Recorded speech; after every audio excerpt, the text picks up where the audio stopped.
ওই যে বেটারা বা ওর থেকে বাইরের থেকে কথা বলে, দেশে আইলে পরে ফজলুর রহমানের কাছে 30 বছর ফরন লাগবো, কথা কেমনে কোন লাগে, রং ডং করে কথা না, জোকারের কথা না। বিএনপি কি জিয়াউর রহমানের আদর্শের ভিত্তিতে চলছে বলে মনে করেন? জিয়াউর রহমানের আদর্শ হলো মুক্তিযুদ্ধের আদর্শ, এই আদর্শের প্রতি বিএনপি আছে। মুক্তিযুদ্ধ ছাড়া জিয়াউর রহমানের সৃষ্টি হবে না পৃথিবীতে। মুক্তিযুদ্ধ বাদ, জিয়াউর রহমান বাদ। কাজে জিয়াউর রহমানের আদর্শ হলো মুক্তিযুদ্ধের আদর্শ, এই পথেই আছে বিএনপি।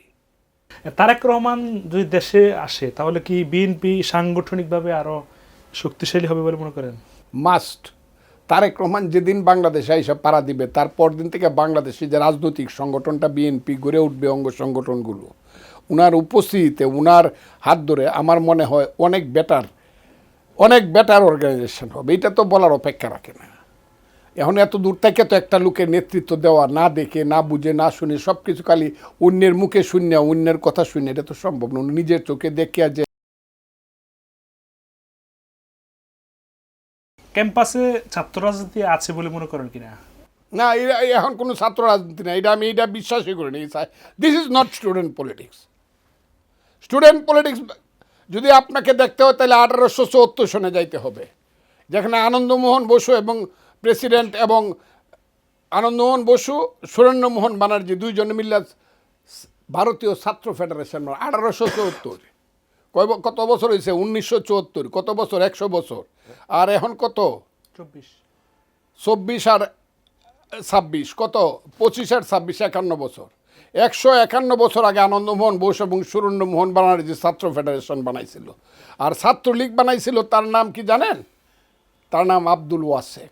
শেরে বাংলা একে ফজলুল হকের হাত ধরে বঙ্গ মুসলিম ছাত্রলীগ হয়েছিল, সোহরাওয়ার্দী নাজিমুদ্দিনদের হাত ধরে। এগুলো বুঝতে হবে সেই রাজনীতি কারা।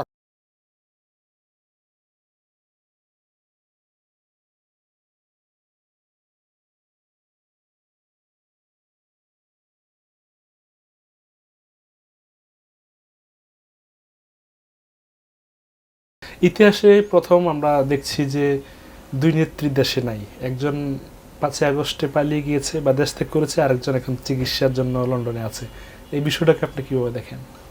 আমাদের নেতৃত্ব গেছে, দেশ নেত্রী বেগম খালেদা জিয়া তো চিকিৎসা করতে গেছে। শেখ হাসিনা তো পালায়ে গেছে বিমানে। Either you fly or you die. কত কমু আপনাদেরকে?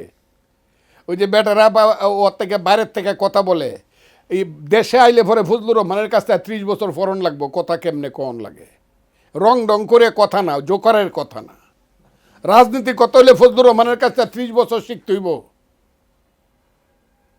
আমার নেত্রী গেছে চিকিৎসা করতে, উনি দেশে স্বাভাবিকভাবে ফিরে আসবেন। এমন কোনো বাপের বেটা আছে তাকে বাধা দেয়? এইসব বাজে কথা হইতেছে যে তারে ফাটাই দিছে আর বুধ আইতে পারবে না, এমন কোনো বাপের বেটা আছে নাকি বাংলাদেশে যে দেশনেত্রী বেগম খালেদা জিয়া চিকিৎসা করে আল্লাহর রহমতে সুস্থ হলে তাকে বাধা দেবে?